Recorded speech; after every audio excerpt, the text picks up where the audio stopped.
नहीं, सबसे पहले तो मैं लोगों का धन्यवाद करना चाहता हूँ जिन्होंने बहुत भरोसा जता कर के लगभग 83,000 वोट जो है वो मुझे लोगों ने दिए, जो हरियाणा में कुछ ही गिने चुने लोगों को मिली है जो चाहे चुनाव जीते भी हैं। तो सबसे पहले तो लोगों का बहुत बहुत दिल की गहराई से धन्यवाद है। फिर मेरे साथी जिन्होंने बहुत दिन रात मेहनत की, उनका भी दिल की गहराई से मैं धन्यवाद करता हूँ। और चुनाव के तो भी कई कारण रहे हैं, तो जिसमें प्रमुख तौर पे मैंने आज प्रेस कॉन्फ्रेंस में भी कहा है कि फेयर काउंटिंग के ऊपर एक बड़ा क्वेश्चन मार्क है, ठीक है ना। तो उन मुद्दों पे मैंने आज डिटेल में प्रेस कॉन्फ्रेंस में भी कहा है। तो काउंटिंग हॉल के अंदर कई ऐसे इंस्टांसेस हुए, क्योंकि देखो बड़ा क्लोज मार्जिन का चुनाव था, सीधा 1,70,000 वोट का वर्टिकल डिवीज़न था दो ही लोगों के बीच में। लगभग 83,000 वोट मुझे मिले हैं, लगभग 86,000 कुछ वोट जो जीतने वाले कैंडिडेट हैं उनको मिले।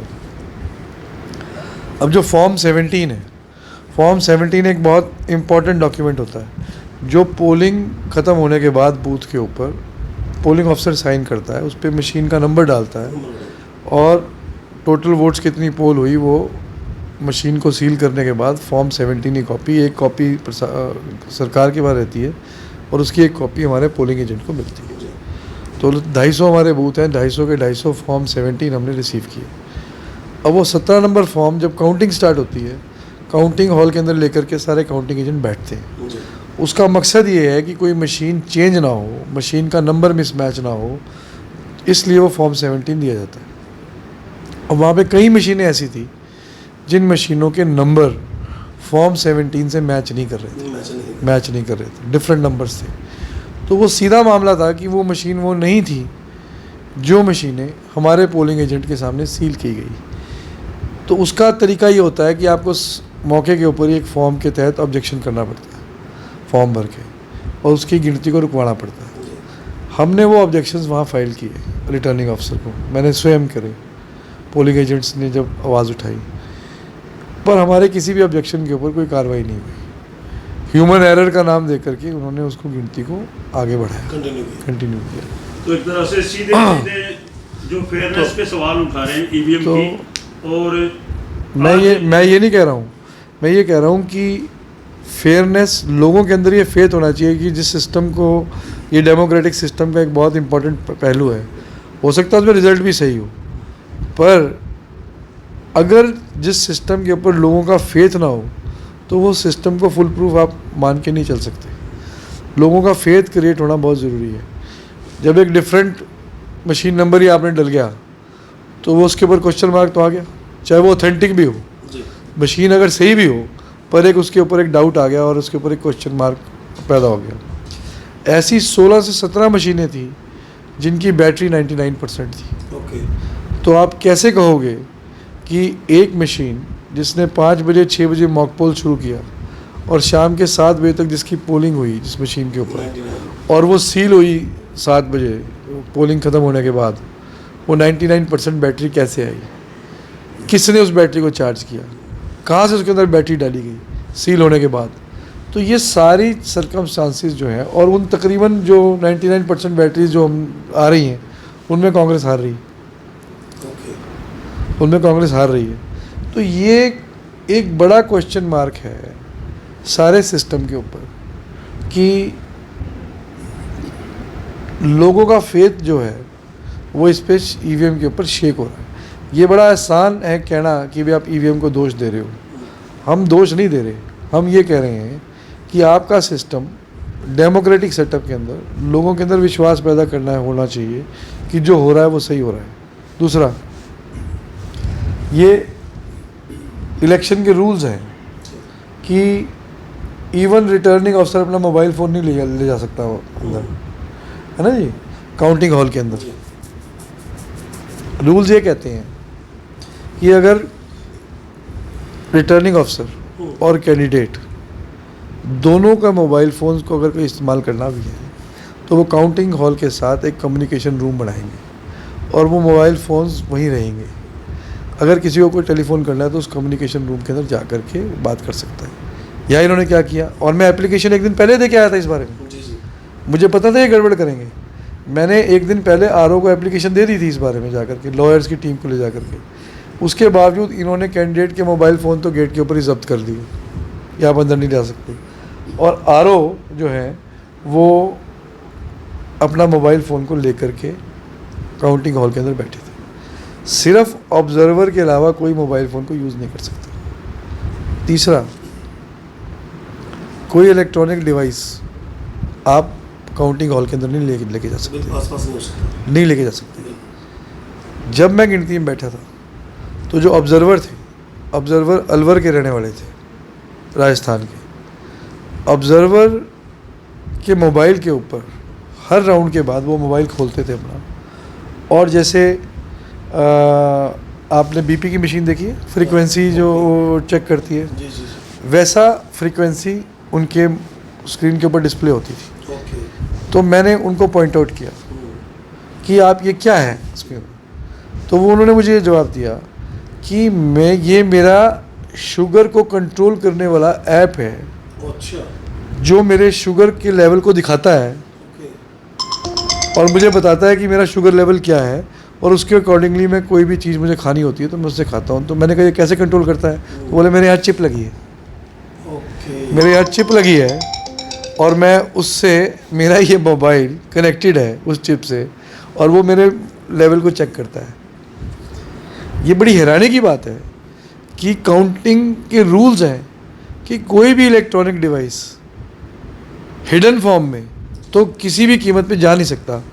चाहे, मैं ये नहीं कह रहा हूँ कि भाई वो उसका मिसयूज़ हुआ होगा, मिसयूज़ होने के चांसेस भी ग्रेव हैं, पर अगर वो शुगर की चिप भी थी तो वो कैसे आ गई काउंटिंग हॉल के अंदर? उसको वो लेके जा ही नहीं सकते थे। तो ये सारे कम्युलेटिव जो सर्कमस्टांसेस हैं, हमने ये कहा कि एप्लीकेशन के माध्यम से एक दिन पहले मैंने जाकर के, काउंटिंग से एक दिन पहले ऑन रिकॉर्ड है, रिसीव कर रखी है आरओडी एप्लीकेशन से, कि आप जब तक एक राउंड के गिनती पूरी ना हो जाए और आप उसके रिज़ल्ट को ओके करके डिस्प्ले ना कर दें, तब तक स्ट्रॉन्ग रूम से सेकंड राउंड की मशीन ना निकाली जाए, राइट, नहीं निकाली जाए। और यही रूल भी है, रूल भी यही है। गिनती स्टार्ट होने से पहले उन्होंने मुझे श्योर किया एक दिन पहले कि हम नहीं करेंगे, ऐसे ही करेंगे। गिनती स्टार्ट होने से पहले मैंने फिर ये रिक्वेस्ट रिपीट की आरओ को। होता क्या है कि जैसे ही फर्स्ट राउंड की गिनती स्टार्ट होती है, सभी काउंटिंग एजेंट्स और कैंडिडेट अपना टोटल करने में व्यस्त हो जाते हैं, और उस व्यस्तता के अंदर ये अगले 2 राउंड की मशीन्स को काउंटिंग हॉल में मंगा के रख देते हैं, जी जी, काउंटिंग हॉल के अंदर मंगा के रख देते हैं। जी जी, अब अगले राउंड की, हाँ, अब ये इन्होंने 2-2 3-3 राउंड की मशीन्स जो हैं वो पहले मंगा के काउंटिंग हॉल में रखनी शुरू कर दी, और उधर काउंटिंग चलती रही। अब कैंडिडेट इतना व्यस्त हो जाता है अपनी गिनती के अंदर, 14 टेबल का आपने वो कंपाइल करना रिजल्ट, तो आपका फोकस होता है, नेचुरल है कि आप अपने वोट के ऊपर फोकस कर रहे हो, भाई इस राउंड में मैं कितने से आगे हूँ, कितने से पीछे हूँ। वही फोकस आप एक काउंटिंग एजेंट्स का होता है, और ये लोग जो है एकदम से काउंट, अब आप कहेंगे कि भाई 99% बैटरीज का और काउंटिंग हॉल में मशीन लाने का क्या होता है? ये रेडियो फ्रीक्वेंसी की रेंज में मशीन्स को लाने के लिए किया जाता है, ओके, ताकि उन मशीन्स को रेडियो फ्रीक्वेंसी से अगर कोई डाटे को छेड़खानी करनी है तो उन मशीन्स को उन राउंड की गिनती होने से पहले उस फ्रीक्वेंसी की रेंज में ले आओ, और वो कम से कम 20 से 25 मिनट वहाँ पड़ी रहती हैं, तो उनको सफिशिएंट टाइम मिलता है किसी भी इलेक्ट्रॉनिक डिवाइस को टेम्पर करने का। तो ये सारी चीज़ें कम्युलेटिवली, मैं फिर कह रहा हूँ कि मैं ये नहीं कह रहा हूँ कि भाई कर दिया उन्होंने, जी जी, मैं ये कह रहा हूँ कि ऐसा करने की आवश्यकता क्या थी, क्या ज़रूरत थी, क्यों आप प्रोसीजर को फेयर तरीके से अगर कर भी रहे हो तो लोगों के अंदर उस फेयरनेस का इम्प्रेशन क्यों ना जाए। अब बीजेपी वाले तो इसलिए सवाल नहीं उठाएंगे क्योंकि बीजेपी का कैंडिडेट ही नहीं था। जी ओके बीजेपी के कैंडिडेट तो गिनती में आए ही नहीं, काउंटिंग में नहीं आया। काउंटिंग में नहीं आए। उन्होंने अपना कोई एजेंट भेजा, वो नहीं खुद आए काउंटिंग के अंदर। तो स्वाभाविक है सवाल तो कांग्रेस का ही उठाएगा, है ना। अब वो जब गिनती का प्रोसेस है, वो तो प्रोसेस कांग्रेस के लिए भी वही है और बीजेपी के लिए भी। तो ऐसा क्या है कि जब मैं काउंटिंग से पहले एप्लीकेशन दे रहा हूँ, मैं काउंटिंग के बाद की बात नहीं कर रहा हूँ, पहले एक दिन पहले मैं लॉयर्स की टीम लेकर के आरओ को मिल के आता हूँ, हम एप्लीकेशन दे के आते हैं, वो रिसीव करते हैं हमारी एप्लीकेशन को। तो जितनी वरी एक फेयर प्रोसेस की मेरे लिए है, उतनी वरी तो बीजेपी के लिए भी होनी चाहिए। बिल्कुल राइट। ये मैं जितनी बात कर रहा हूँ, मैं पोस्ट काउंटिंग की बात नहीं कर रहा हूँ, काउंटिंग से पहले की बात कर रहा हूँ। पहले तो ऐसा क्या है कि एहतियात सिर्फ कांग्रेस ले और बीजेपी ना ले। तो उनके निश्चिंत होने के पीछे यही वजह रही। अब ये तो मैं नहीं कह सकता, ये मैं नहीं कह सकता, जी ये मैं नहीं कह सकता, बट कंडक्ट तो अननेचुरल है। इतने क्लोज कॉन्टेस्ट में जहां 12 से 13 वोट पर बूथ का ही मार्जिन है, जी राइट। 250 बूथ पे, जिसको प्रिडिक्ट करना बहुत मुश्किल है। जब आपको पता है इतना क्लोज कॉन्टेस्ट है, तो क्या आप प्रिकॉशंस नहीं लेंगे? कोई भी नहीं ले। तो ऐसा क्यों है कि बीजेपी, अब वो बीजेपी कहे हमें तो सिस्टम में फेथ है। अगर सिस्टम में फेथ है तो सिस्टम के रूल्स ऑफिसर्स क्यों नहीं फॉलो कर रहे? जब रूल्स की वायलेशंस ऑफिसर्स कर रहे हैं, मैं आप कहोगे तो मैं नोटिफिकेशन की कॉपी आपको दिखा सकता हूँ। ये मैं कॉपी निकालता हूँ अभी।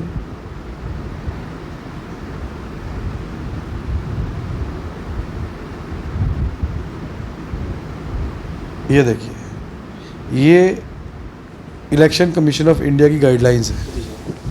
ये कहती हैं, since nobody, not even the candidate or RO or ARO except the ECI observer, मतलब ना कैंडिडेट, ना RO रिटर्निंग ऑफिसर, ना ARO,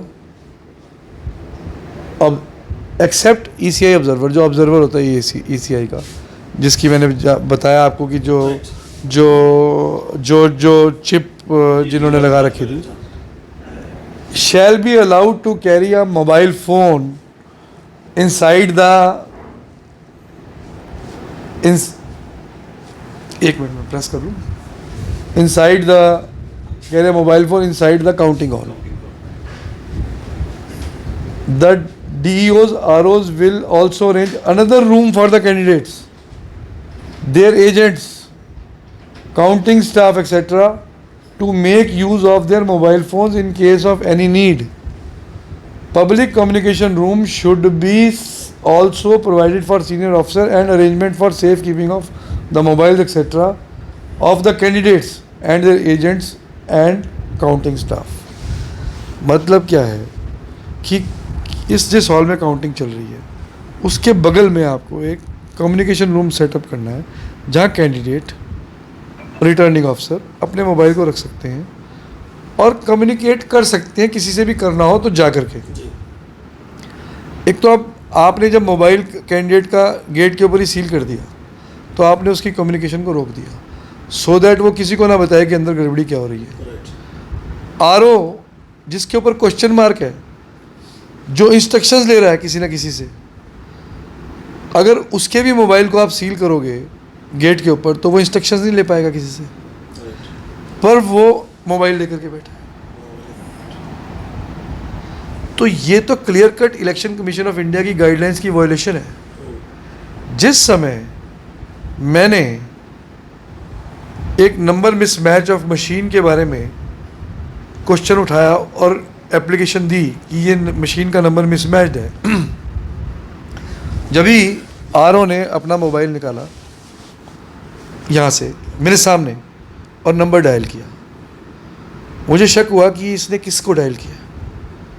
वो उठ कर के हॉल में से गए, मैं उनके पीछे चला गया, उनको नहीं पता लगा मैं पीछे आ रहा हूँ, वो बगल के कमरे में घुस गए बात करते करते। तो मुझे पता लगा वो डीसी करनाल से बात कर रहे थे, ओके, डीसी करनाल से बात करते। ये मैं बिल्कुल अपनी आप बीती बता रहा हूँ। और वो टेलीफोन पे बात कर रहे थे कि सर एक मशीन के अंदर प्रॉब्लम आ गई, एक मशीन के ऊपर जो है नंबर मिसमैच नहीं कर रहा, ये ऑब्जेक्शन कर रहे हैं। मैं पूछना चाहता हूँ कि उस ऑब्जेक्शन को डिसाइड करना या नहीं करना, और मैंने उनको कहा, मैंने कहा ये आप किसको फ़ोन कर रहे हैं? वो बोला मैं डीसी से बात कर रहा हूँ। मैंने कहा आपको ज़रूरत क्या डीसी से बात करने की, क्यों आप बात कर रहे हैं? Who is deputy commissioner? You are the returning officer, you have to pass an order, जो भी करना है। आप डीसी से क्या इंस्ट्रक्शन ले रहे हैं? हाँ, तो वो एकदम जलाए, थोड़ा सा वो ऊंची आवाज़ में बोलने लगे। तो मैंने थोड़ा सा हड़काया उनको, मैंने कहा be in your limit, move as per law, don't behave like this. बोले आप मुझे रोक रहे हैं डीसी से बात करने के लिए। मैं रोक नहीं रहा हूँ। पहली बात तो आप मोबाइल नहीं ले जा सकते थे, मोबाइल नहीं ले जा सकते, फिर आप रोक रहे हैं। और मुझे पता लगा कि 10 मोबाइल थे अंदर, 10 मोबाइल अलग अलग लोगों के पास। तो मैंने पता किया कि किसने दिए ये। बोले डीसी साहब ने ऑर्डर करके ऑथराइज कर दिया। Who is deputy commissioner to authorise 10 government officers to take mobile in counting hall? With nobody, only the Election Commission of India. Deputy commissioner, nobody has got no powers to allow people to take mobiles. तो ये सारी चीज़ें किस लिए, क्यों, क्या ज़रूरत थी जब रूल्स प्रोवाइड नहीं कर रहे? मैं फिर कह रहा हूँ, मैं ये नहीं कह रहा कि उन्होंने गड़बड़ी कर दी, पर एक हमारे कानून के अंदर मैक्सिम है कि इंसाफ होना नहीं चाहिए, इंसाफ होता हुआ दिखना चाहिए। एक तो आप इंसाफ कर दो पर वो दिखे ना। तो मैक्सिम ये कहता है कि justice should not only be done, it should be seen that it has been done, ताकि लोगों में इंसाफ के ऊपर फेथ बने। तो ड्यूटी फेयर काउंटिंग की नहीं है, ड्यूटी आपकी ये भी है कि आपका काउंटिंग प्रोसेस लोगों के अंदर एक फेथ क्रिएट करके रखे कि यस काउंटिंग इज़ फेयर, इसमें कोई गड़बड़ी नहीं हो सकती। और आप हर वो काम कर रहे हो जिससे आपके ऊपर क्वेश्चन मार्क्स आए। तो अगर आप ठीक भी कर रहे हो तो भी आप शेडो ऑफ डाउट के अंदर तो हो। भाई फॉर्म 17 आपके अफसर ने जारी किया, हमने तो नहीं जारी किया, बिल्कुल। तो नंबर मिसमैच की हुआ, क्या एक्शन लिया आपने? उसके ऑब्जेक्टिव को तो फ्रस्ट्रेट कर दिया ना, 87 के फॉर्म ऑब्जेक्टिव को। बैटरी 99% कैसे चार्ज होगी, किसने चार्ज करी, क्या इंक्वायरी करी आपने? 16 से ज़्यादा मशीनें हमारे हॉल में थी जिनके ऊपर 99% बैटरी थी। चिप लगा करके ऑफिसर बैठा है, मैं एफिडेविट दे सकता हूँ इस बात का। मुझे कहा है, ओके, मुझे ऑब्जर्वर ने कहा है, मुझे चिप लगा, मेरे चिप लगी है, पर यह कहा है कि मैं इससे मैं शुगर लेवल चेक कर रहा हूँ। बट वो इलेक्ट्रॉनिक डिवाइस है, अगर चिप लगी भी थी तो उस ऑब्जर्वर को क्या ज़रूरत थी बताना चाहिए था कि मेरे बॉडी में चिप है, पहले ही चिप है। तो ये सब चीज़ें इफेक्टिवली, और जबकि रूल्स ये कहते हैं कि कोई इलेक्ट्रॉनिक डिवाइस लेकर कोई भी व्यक्ति जा नहीं सकता वहाँ पे।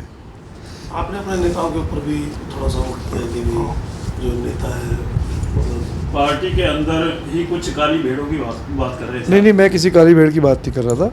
वो पार्टी के अंदर नहीं भी थे, वो तो बीजेपी में ही थे। ओके, वो तो बीजेपी के प्रचार में जुटे ही हुए थे ओपनली। ओके, तो वो कोई अंदरूनी कोई भीतरघात की बात ही नहीं थी, मैं तो उनके बारे में कही थी। तो ये जो बता रहे हैं आपको मतलब संतुष्टि है कि पूरे हरियाणा में ऐसा हुआ होगा या फिर? देखिए, हम तो अपनी कॉन्स्टिट्यूंसी में चुनाव लड़ रहे थे, तो आपका फोकस कॉन्स्टिट्यूंसी सेंट्रिक ही रहता है। आप कॉन्स्टिट्यूंसी से बाहर देख ही नहीं पाते 15-20 दिन क्या हो रहा है आसपास। पर ऑब्वियसली कल कांग्रेस ने कहा है, नहीं कुछ ऐसी सीटें हैं जहाँ ये लगता हो कि भी सीटें- हाँ, मैं एक चीज़ और बतानी भूल गया, बड़ी इंपॉर्टेंट आप लोगों को, कि हमें हमारे इंचार्ज के थ्रू व्हाट्सएप आ गया था काउंटिंग से 3 घंटे पहले ओके, एक व्हाट्सएप सर्कुलेट हुआ था जिसके अंदर 14 सीटों का जिक्र है, जो सीटें अब इसकी ऑथेंटिसिटी क्या है मुझे इसको अभी असर्टन करना है, बट एक व्हाट्सएप चल रहा था, सर्कुलेट हो गया था, गुजरात से इसका सोर्स बताया जाता है, जिसके अंदर 14 सीटों का जिक्र है कि ये 14 सीटें हाई फ्रीक्वेंसी डिवाइस के माध्यम से इनके इलेक्ट्रॉनिक डिवाइस से इनके रिज़ल्ट्स को टेम्पर किया गया है। और एक सेकंड मैं वो निकाल दूं आपको,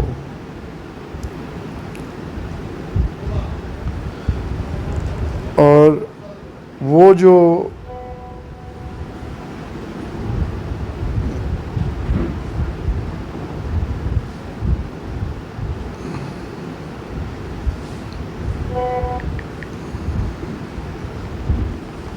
उसमें 14 सीटों के बारे में जिक्र है, ओके, और वो 14 की 14 सीटें उसमें पहले ही लिखा गया है कि ये सीटें जो है कांग्रेस हारेगी, हारेगी। जीतने के बावजूद इनको जो है इनके रिजल्ट्स को टेम्पर किया जाएगा। ये क्लोज रेंज की सीट्स हैं। ओके।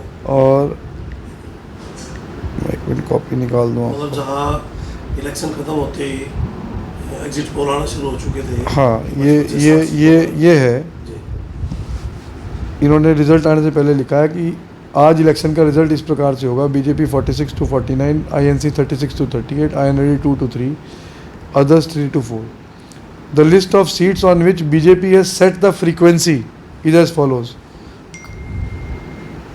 कालका, घरौंडा, असंध, राई, खरखौदा, सफीदों, उचाना कला, भादरा, दादरी, महेंद्रगढ़, होडल, बड़कल, गोहाना, नरवाना। आप इससे अंदाजा लगाओ, इनमें बहुत सारे कैंडिडेट ऐसे हैं जिन कैंडिडेट जो पहली बार गए और बड़े बड़े मार्जिन से जीता है, जिनको कोई जानता नहीं था कॉन्स्टिट्यूंसीज के लिए। और दीज आर द सीट्स, ये लिख रहा है व्हाट्सएप में, these are the seats on which BJP will cheat with high frequency, hence you will not win even a single seat out of these seats.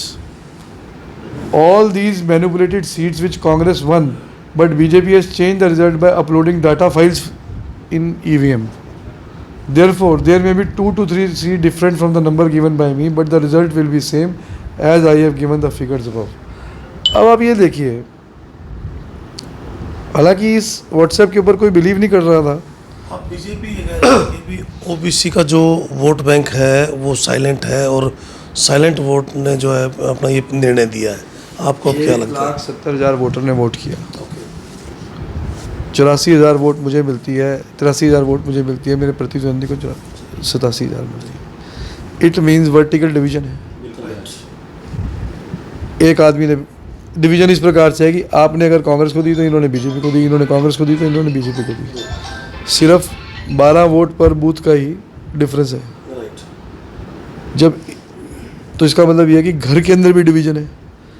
घर के अंदर अगर 5 वोट है तो एक वोट मुझे आ रही है, दूसरी बीजेपी को आ रही है, तीसरी कांग्रेस को आ रही है, फिर बीजेपी को आ रही है। इस तरीके का डिवीजन है, तो वो साइलेंट कैसे हो सकता है? साइलेंट डिवीजन में तो मार्जिन बहुत बड़े होते हैं, पता ही नहीं चला। 30,000 लोगों ने दे दिया, एक तरफा हो गया, एक तरफा हो गया, है ना। यहाँ तो बिल्कुल बराबर वोट डल रही है। एक वोट, ये कैसा साइलेंट वोटर है कि एक वोटर तो बोल रहा है, एक साइलेंट। क्या 1,70,000 वोटर ऐसा था कि एक साइलेंट, एक बोलने वाला, एक साइलेंट, एक बोलने वाला, एक साइलेंट, एक बोलने वाला? साइलेंट वोटर था ही नहीं। और फिर ये जो बैकवर्ड की बात कर रहे हैं, कैसे भाई? मेरी कम्युनिटी के तो 20,000 वोट मुझे मिले होंगे, मुझे 83,000 वोट मिले, बाकी 63,000। आप कह दो कि भाई जाट वोट हमारे 18,000 है, 18,000 में 70% वोट मिल गया, मुझे 80% मिल गया, तो मुझे लगभग 15,000 वोट आ गया, 35,000, बाकी 50,000 वो बैकवर्ड है, SC है, अदर कास्ट है, और वो तो बोल रहा था। तो साइलेंस कहाँ था? है? तो ये कहना, ये पहला इलेक्शन है जहाँ पे मैं फिर कह रहा हूँ कि हर कम्युनिटी ने खुल करके कांग्रेस को वोट दिया। मैं हर गांव में चुनाव प्रचार करने गया, मुझे तो हर गांव में हर कम्युनिटी ने पगड़ी पहनाई। मुझे कश्यप्स ने भी पगड़ी पहनाई, मुझे पाल समाज ने भी पगड़ी पहनाई, मुझे हरिजन भाइयों ने भी पगड़ी पहनाई, मुझे जाट भाइयों ने भी पगड़ी पहनाई, मुझे राजपूत भाइयों ने भी पगड़ी पहनाई, मुझे रोड भाइयों ने भी पगड़ी पहनाई। 6,000 रुपये पेंशन, 300 यूनिट बिजली फ्री। 300 यूनिट नॉर्मली आम से घर में होती है, उसको बिजली का बिल, क्योंकि हम देखते हैं कई बार 4,000 5,000 आता है बिल, तो उसको भी लोगों ने कहीं ना कहीं एक्सेप्ट किया होगा। तो साइलेंट वोटर तो था ही नहीं। इलेक्शन तो खूब बोल रहा था, कहाँ साइलेंट था इलेक्शन? ये तो अब आपने, अगर ये इसमें कहीं अनफेयरनेस हुई है तो आप अपनी अनफेयरनेस को कवर अप करने के लिए आप इस थ्योरी को लेकर के आएंगे कि साइलेंट वोटर, ठीक है कि नहीं? एक और गलत थ्योरी का प्रोपोगेट करते हैं, भाई जाट गैर जाट वोटर। इस पैटर्न पे तो इलेक्शन गया ही नहीं, अभी बार ऐसा नहीं था, कोई इस पैटर्न पे इलेक्शन नहीं था। ये सिर्फ आप, अगर आपने कोई अनफेयर मींस यूज़ किए हैं तो उसके ऊपर उसके ऊपर एक नैरेटिव आप तैयार करने का प्रयास कर रहे हो। आप खुद बता दीजिए भाई, अगर 83,000 में से जाट कम्युनिटी की हमारे यहाँ 18,000 वोट है, 27,000 राजपूत कम्युनिटी की वोट है, 80% भी डल गई तो सारी वोट ये 40,000 के अंदर अंदर होगी। बाकी क्योंकि फैमिली आईडी को लेकर के या फिर कुछ ऐसा है कि लोग इतना परेशान सिलेंडर को लेकर के, काफ़ी कुछ था ऐसा। लेकिन तो अब जैसे मुझे गगसीना गांव के अंदर 1800 की लीड है, 1800 की अगर लीड है, गगसीना गांव में लगभग 4,000 के करीब वोट पोल हुई है, 4400 के आसपास, मुझे लगभग 3,000 वोट आई है। तो अगर वहाँ जाट कम्युनिटी की वोट भी आई है तो साथ में अदर कम्युनिटी में तो वोट दी होगी ना मुझे, तो वोट दी होगी ना मुझे, जब भी मेरी लीड 1600 की लीड है। तो ये कहना, ये तो इलेक्शन ऐसा था कि इस इलेक्शन में कांग्रेस पार्टी को हर कम्युनिटी ने सपोर्ट किया और आउटराइटली वोट दी। ये तो वैसे ही कोई नैरेटिव। पिछली बार कम हवा थी, उसमें ऐसी 36 सीटें जो है बीजेपी को मिली थी। अब की बार तो ना के बराबर थी, फील्ड में पता लग भी जाता है, लेकिन उसके बावजूद जो है एक तरफा मतलब निकला है। तो इससे फिर कांग्रेस कैसे लड़ेगी? देखिए, मुझे लगता है कि एक बड़े आंदोलन की आवश्यकता है देश भर में कि हम फेयर इलेक्टोरल सिस्टम को इस्टेब्लिश करें अपने देश में। उसकी ज़रूरत इसलिए है, पहले जब बैलेट से, अच्छा बैलेट के अंदर आप देखिए, जहाँ बैलेट काउंट हुए, बैलेट में तो कांग्रेस जीत रही है, कांग्रेस जीत रही है। 70 से मैं भी बैलेट में काउंटिंग में जीता हूँ, 65 से 70 तक, बिल्कुल राइट। मैं भी बैलेट ही काउंटिंग में जीता हूँ। तो क्या बैलेट तो सरकारी मुलाजिम का बैलेट है, वो तो कोई गांव कास्ट का गांव नहीं होता, वो तो ऑल कास्ट का बैलेट है। तो इसका मतलब लोगों का मैंडेट तो है ही वो। मुख्यमंत्री ने जब कहा कि जब मशीनें खुलेंगी हाँ, तो ऐसा क्या होता है मशीनों में? नायब सैनी जी ने 3 दिन पहले कहा, 3 दिन पहले, तो क्या मतलब था उस बात को कहने का?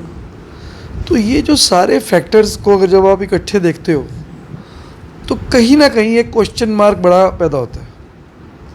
अब वो कहेंगे जी प्रूफ दिखाओ, तो प्रूफ भैया, अब इन चीज़ों के क्या प्रूफ है? इन चीज़ों को कैसे आप प्रूव करोगे? बट हालात जो है वो एक क्वेश्चन मार्क ले डाउन कर रहे हैं।